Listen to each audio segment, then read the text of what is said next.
Les milliardaires sont-ils un danger pour la démocratie? C'est la question qu'on va se poser ce soir et on va commencer par un petit mème. Aucun de vos problèmes n'est dû au fait que quelqu'un soit milliardaire. Et c'est vrai que les milliardaires en soi, en tant qu'individus, ne sont pas dangereux dans la démocratie. Ils ne sont pas plus dangereux qu'un chauffard ou qu'un dealer de drogue ou qu'un agresseur sexuel.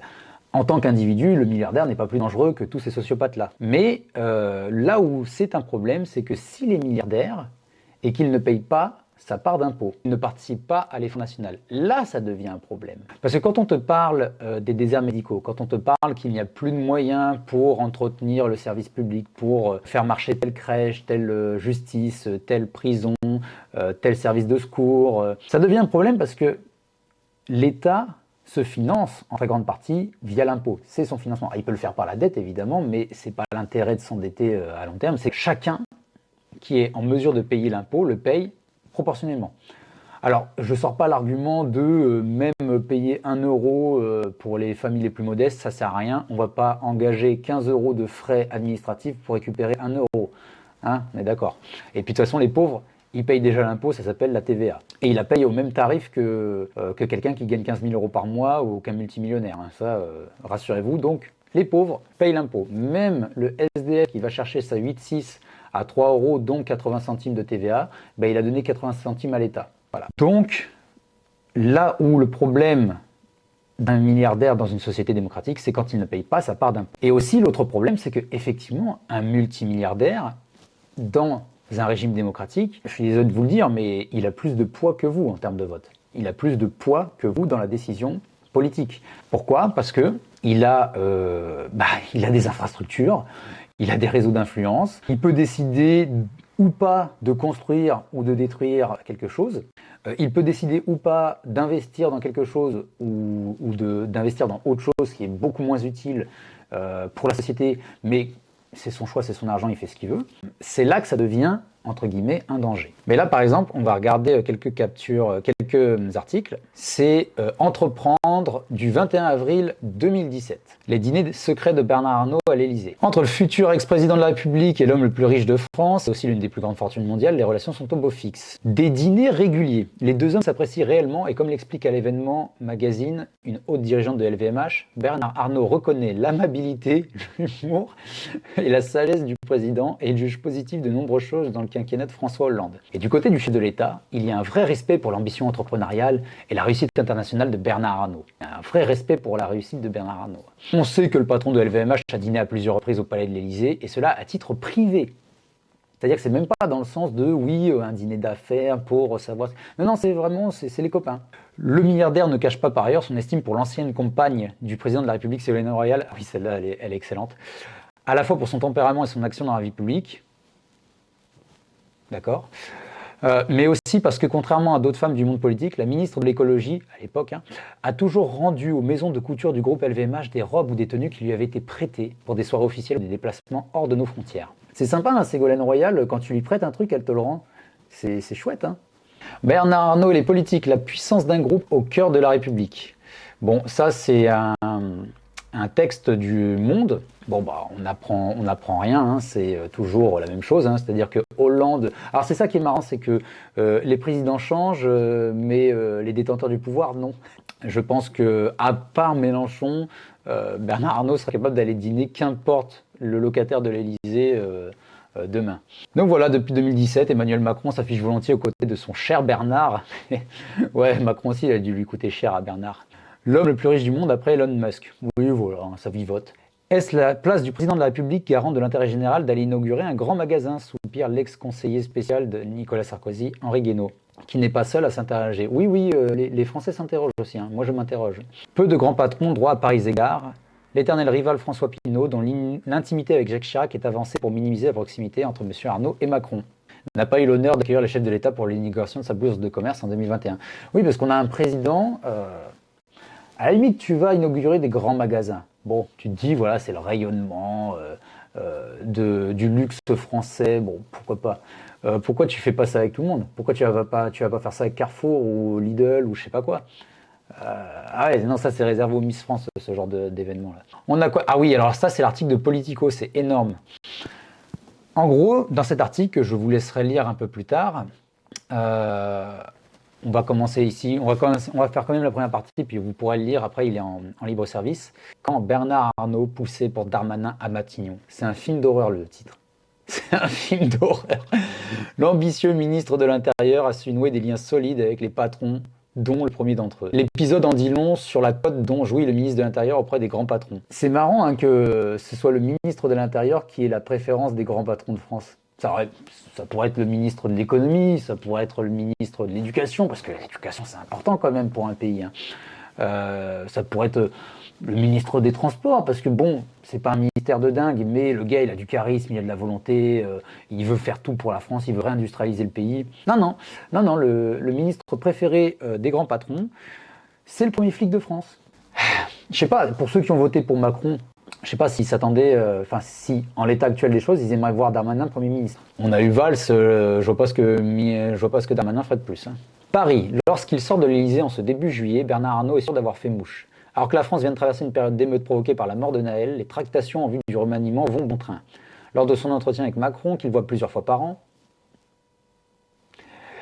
le patron de LVMH plaide en faveur d'un départ d'Elisabeth Borne, trop à gauche à ses yeux. Elisabeth Borne, trop à gauche. Vous imaginez à quel point ça doit être, dans la tête de Monsieur Arnault, ce qui est considéré comme de droite ou de gauche. Dans la tête de Bernard Arnault, je suis sûr que si tu donnes une pièce à un sans-abri, t'es un communiste.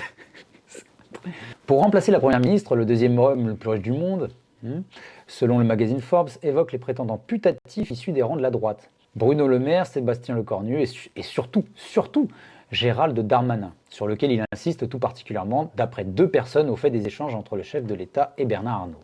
Vous voyez ou pas le danger?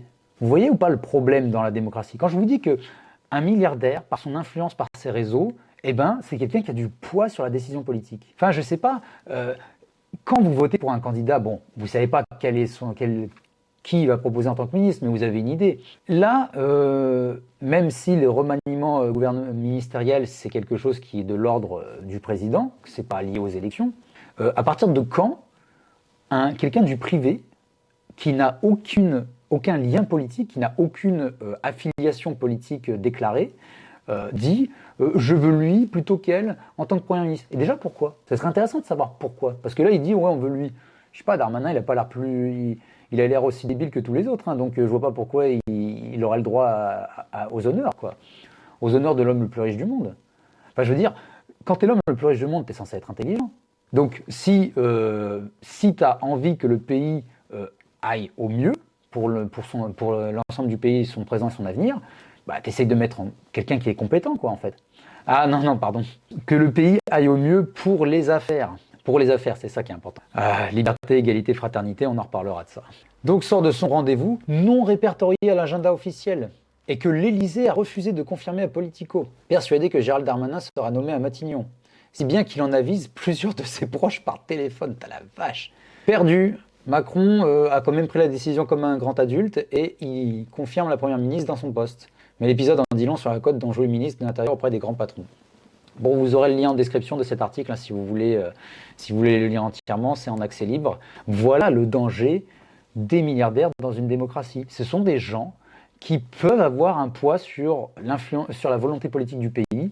Enfin, je veux dire, quand il y a eu le débat sur la réforme de retraite, il a eu son mot à dire, le père Arnault. Il est là en arrivant en disant que oui, 2 ans de plus, hein, parce que 2 ans de plus. Donc ensuite, parce que M. Arnault, bon, il a de l'influence auprès de notre président, mais aussi c'est LVMH qui avait engagé l'ancien patron du renseignement intérieur Bernard Squarcini, qui a fait une interview chez Thinkerview. Hein. Si vous connaissez la chaîne, allez la voir, elle est intéressante, l'interview. Mais en gros, ce monsieur-là, ex-patron du renseignement, a été recruté par LVMH. C'est étonnant de savoir qu'une entreprise de luxe a envie de recruter quelqu'un du renseignement intérieur. Et il a été prouvé qu'effectivement, ils avaient mis sur écoute le député La France Insoumise, François Ruffin. Fil rouge du dossier, la reconversion dans le privé de Bernard Squarcini, surnommé le Squal, après son éviction en 2012 de la tête de la direction centrale du renseignement intérieur, par François Hollande. Devenu patron d'une société de conseil en intelligence économique baptisée Kiernos, l'ancien maître espion a notamment proposé ses services au groupe de luxe LVMH. Bon, il y a des procès en cours, hein, mais qu'est-ce que je vois là? Qu'est-ce que j'avais lu là aussi? Voilà. En juin 2021, les charges à l'encontre de Bernard Squarcini ont été alourdies, notamment en raison de soupçons de surveillance de l'actuel député LFI François Ruffin et l'équipe de son journal Fakir, qui réalisait un documentaire satirique sur LVMH et son tout-puissant patron Bernard Arnault. Mais en décembre 2021, le groupe de luxe a conclu une convention judiciaire d'intérêt public avec le parquet de Paris, lui permettant d'éviter des poursuites pour trafic d'influence, en échange du paiement d'une amende de 10 millions d'euros. Donc voilà, si vous vous demandiez c'était quoi le coût de la justice en France, enfin le prix pour éviter la justice, bah c'est 10 millions. C'est 10 millions, comme les Restos du Cœur, tiens. Ça a dû lui faire tilt quand il a dit ça nous avait coûté combien là, l'affaire Squarcini? Ouais, bah les restos, vous leur donnez pareil. C'est fou quand même, hein. C'est fou, 10 millions d'euros n'étaient pas jugés. 10 millions d'euros n'étaient pas jugés. On se rappelle, hein, 10 millions d'euros pour les Restos du Cœur, mais il avait donné combien pour Paris? Pour Notre-Dame de Paris? Notre-Dame, Bernard Arnault concrétise sa promesse de don de 200 millions d'euros, 20 fois plus. 10 millions pour la misère, 200 millions pour la vieille pierre. C'est incroyable quand même, hein. C'est incroyable. Qu'ils soient généreux, très bien. S'ils payent leur part d'impôt et que l'État n'a pas besoin de leur générosité, ils mettent leur argent où ils veulent. Mais quand ils ne payent pas leur part d'impôt et que l'État est en déficit budgétaire, eh ben, il ne peut pas remplir sa mission. Et sa mission, notamment, l'État, c'est de pouvoir entretenir les bâtiments du patrimoine public, même les bâtiments du culte. Donc normalement, l'État, à lui tout seul, devrait pourvoir à la remise en état de Notre-Dame de Paris. Ça fait partie de ses missions. Là, non, il faut que il faut que Bernard Arnault offre 200 millions. Voilà. 200 millions pour un Notre-Dame et 10 millions pour les miséreux. C'est quoi la mission de l'Église déjà? C'est pas justement de soulager la misère? Il n'y a pas... Non, bon, enfin, bref. Et enfin, on termine avec 2 autres articles. Bernard Arnault imposé à 14% seulement dans le silence médiatique. Donc ça, c'est pareil, c'est un article de Arrêt sur Image qui est disponible dans son intégralité. Donc n'hésitez pas à aller le voir, hein, je vous le mettrai en description également. Parce que pour tous les patrons qui vénèrent Bernard Arnault comme étant un exemple de réussite, sachez que vous payez plus d'impôts que lui, proportionnellement. Et que si vous payez plus d'impôts que lui, c'est justement parce que lui, il n'en paye pas assez. Parce que si on taxait suffisamment les multinationales, peut-être qu'on n'aurait pas besoin de taxer autant les petits entrepreneurs. Et que les petits entrepreneurs pourraient embaucher.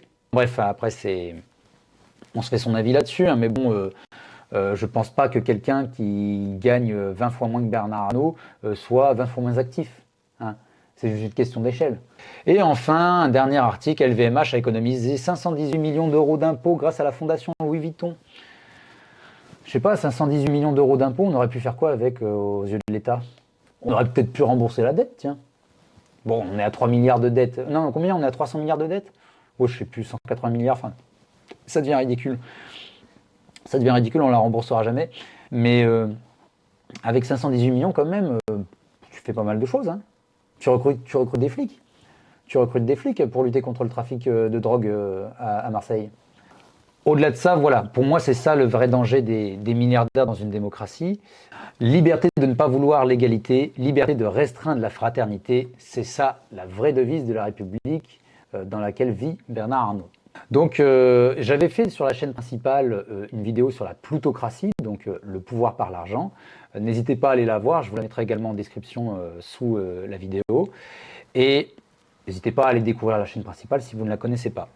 Voilà, si l'épisode vous a plu, n'hésitez pas à le partager, n'hésitez pas à soutenir la chaîne en commentant, en réagissant, en vous abonnant tout simplement, hein. Et puis en me rejoignant sur les différents réseaux, Twitter, Instagram et bien entendu YouTube, Éminence Grise, Éminence Stream. Prenez soin de vous, prenez soin de votre esprit et on se dit à bientôt. Salut.